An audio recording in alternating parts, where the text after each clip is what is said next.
In today's video, I'm going to teach you how to split a slide into two parts in PowerPoint.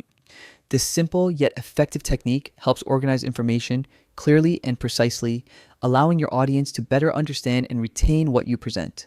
Let's go through the process step by step. First, open PowerPoint on your computer.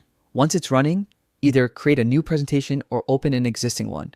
When your slides are ready, navigate to the Insert tab at the top of the screen. This is where you'll begin creating the structure to divide your slide. Next, find and click on the Table option. A drop-down menu will appear, letting you choose how many rows and columns to insert. Since we're splitting the slide into two parts, select 2 columns and 1 row. Click to insert the table onto your slide. Now that the table is in place, resize it to cover the entire slide. Click and drag the edges of the table until it spans from the top to the bottom of your slide. This creates the foundation for your two-part layout.